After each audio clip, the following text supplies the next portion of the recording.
listen to Kiki and Okanse. Okanse. So sorry. Yes. Yeah. So we were talking about your phenomenal testimony and the fact that you had been in a horrific car accident. Yes. That that rendered you unable to walk. Yes. For a duration of time. Yeah. And, now you are just here sitting in front of us, beautiful and radiant. Yeah. Can you tell us a little bit about about that time being in that dark time? Yeah, it was horrible. I was basically coming home from work. I was really hard working. I would work 7 days. I was working in a hotel. I was a hotel manager. So at that time as well, I have 2 little boys. Okay. Yes. 2 and 4 around that time. Okay. So I finished work. It was about 8. Driving home, and I worked in Docklands.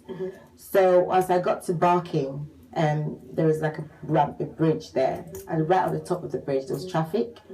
So whilst I was waiting for the traffic to clear, a car came out of nowhere to hit behind my car. I had like 2 accidents on that same night. Oh my goodness! Oh yes, I did. Wow. I did. Yeah. So the car hit behind my car. As I got out to speak to the guy, he goes, "I'm sorry, let me just write my number plate." So he then went in front of his car. So now we're in between the 2 cars. And another car came from nowhere again. Yeah, so there was a second accident. Hit behind. There was a woman packed behind him with her hazard on. So hit the woman's car, pushed the woman's car to hit mine, hit mine, and I was caught in the middle. Oh my goodness. Yeah, like a sandwich there. So I looked down and I realized that my right leg was bleeding and twisted the wrong way. I just saw the bone and everything come out. So I fell down. And whilst I fell, the only thing I could think about, I thought, that is the end. I'm going to die. This is how death feels like. So I said a little prayer, and then I said, God, even if you're going to leave me in a wheelchair, can you please allow me to see my children become men? I just wanted to witness that, how they look like becoming men. I didn't really, at that moment in time, I didn't really mind if I was going to be in a wheelchair for the rest of my life. So I said that prayer. I saw the ambulance coming. They had to put me to sleep. They told me I was losing too much blood. If I'm able to go close my eyes and go by myself, they might not be able to wake me up or anything. But if they do it, if they try and regulate it and put me to sleep, then they can actually wake me up.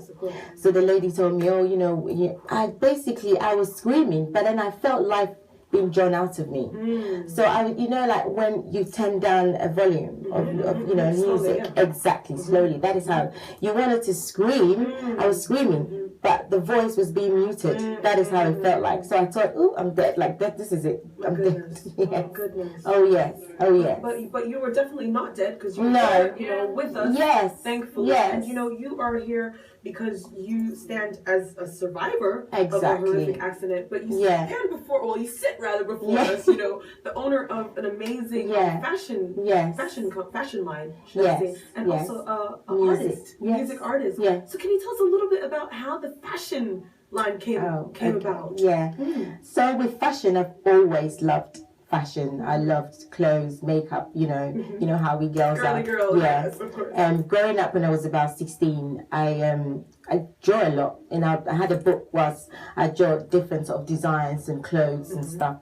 And around that age, I decided to do a fashion show of what I was drawing. Yeah, so I basically went into this material shop and then asked the lady, I wanted to do a show, and can you please sponsor me with some kind of materials so I can, do a show with. And because I'm young, wherever I go, marketing wise, they accept it. Of course, yes. So I got the materials free.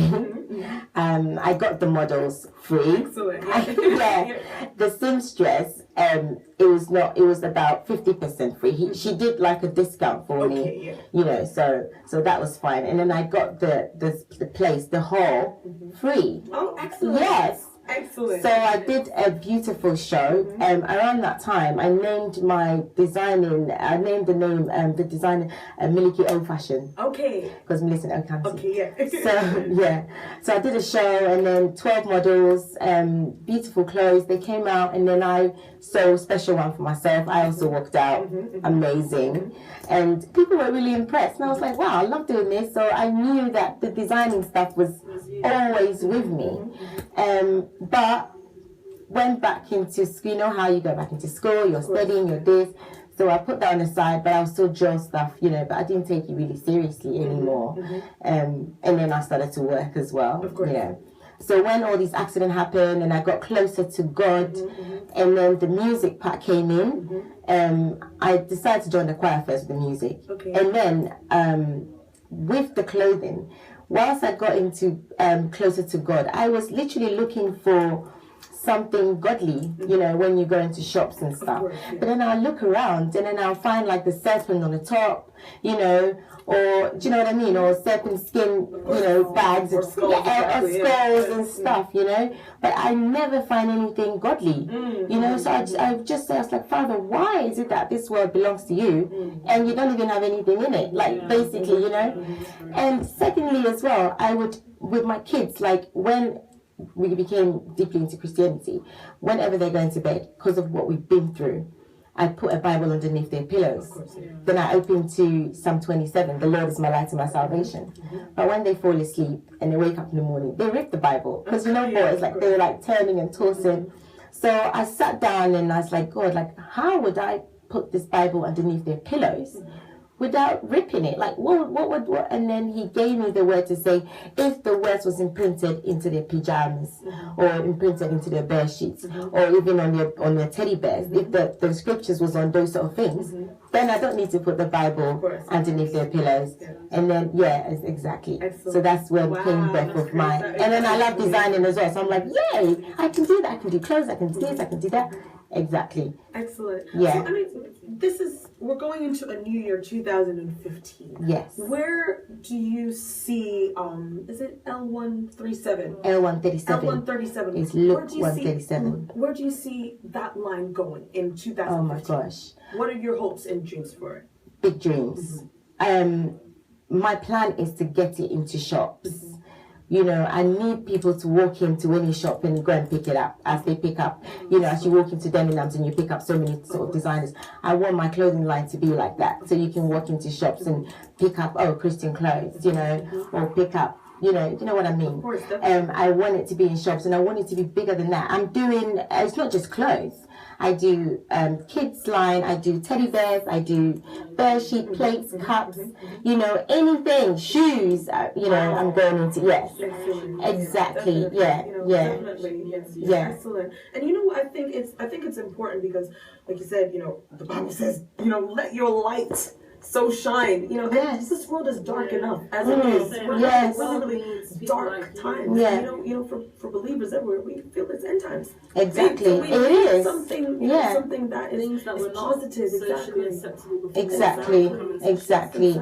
I just want the word to be printed everywhere. A lot of people know about church, know about God, but they don't know what we read in the Bible. Do you know what I mean? So when some of the jackets that I have and it says no weapon fashioned against me will prosper, somebody will look at it and think, what? Do you know what I mean? Like the words. I have baby clothes, like newborn babies. The onesies, and it's got the story of the beginning. The day one, what he did, and day two, exactly. Instead of them wearing Harry Potters and Ariels, and people make Ariels look so amazing, but no, it's no. Do you know what I mean? Yeah, dragons on the clothes like babies. I'm like, no, they need the word. Of course. They see a lot. All their clothes is imprinted something godly, and it does help parents a lot because I noticed that some parents do struggle getting their children to church. Some parents struggle to get their children to understand the word of God. Once they see, sometimes you don't even need to speak when you have clothes like that. By the time you wash your clothes, and you're like, no, I found fashion against me. Exactly. Of course. Exactly. You're wearing it. Exactly. But one direction that God gave me strongly with the bear sheets and the pajamas and the teddy bears as well was when people are sick in hospital, you can actually go and lay their beds with the word. You know, oh yes, you know, oh yes, oh yes. Even if you don't get the bear sheet, the teddy bears have got prayers on it. You can even order them. Some of them you can do custom made, so you can actually put a prayer of your own prayer that we can do for you, and then the name of the person. You know. Okay, so let me ask you a question. For viewers that are watching, I mean, worldwide, and that would be interested in finding out how they can order or how they can find out more information about the line and about you, where can they find out more information and how can they order? Yeah, okay. With the ordering, I've got a website. We've just done a shoot to update the website to put more clothes on there, so they can just go on the website and purchase whatever they want on the website. With it's www.l137limited.com. They can go and purchase clothes from there. Today, when you go on there, it says coming soon. By the end of the week, it will come because we're trying to update it and put more clothes and stuff on there. I'm on Instagram, L137. Limited, and then on Facebook as well, it's Millicent Okansi, and then also I'm on Twitter, it's L137 Limited again on Twitter, and then you can call me as well. Excellent. Yes, question just before we round up. I'm sure people that are watching this amazing interview would also want to know. You was paralyzed for a while, so how did the miracle happen? Because I'm sure a lot of people would want to know. You know, how it was. God took me through a day by day. I teach. I have a TV show as well. Yes. Every Tuesday on Olive TV, 593. And what I do on there is teaching people in how to receive. Okay. Because it was not like instantly got up and instantly got this. It was like a day by day going through the gospel and listening to what God wanted me to do day by day, relieved me into, where I am today. Excellent. So it was not just like a get-go and I got up and... Thank you. Well, it's been such an inspiration having you on and speaking to you, and I'm sure our viewers will definitely be looking forward to ordering products from you and finding out more information about you. And hopefully we'll be able to have you on another time. Yes, of course. Yeah, always welcome to come back. Yeah, of course. Definitely. So thank you. Thank you so much. Thank you so much. Wish you Merry Christmas. Thank you. Yes, in advance. Thank you. Exactly. Thank you so much. Nice to meet you. Thank you so much. Enjoy Very myself. lovely to meet you. Nice to meet you. Thank you. Thank you. So, ladies and gents at home, we are going to go for a quick musical break. But after the break, we'll be joined by some more guests. And of course, we have our lovely selves here. Kiki and I doing a double act today. Showing girl power is alive and well. So, we'll be back after this break.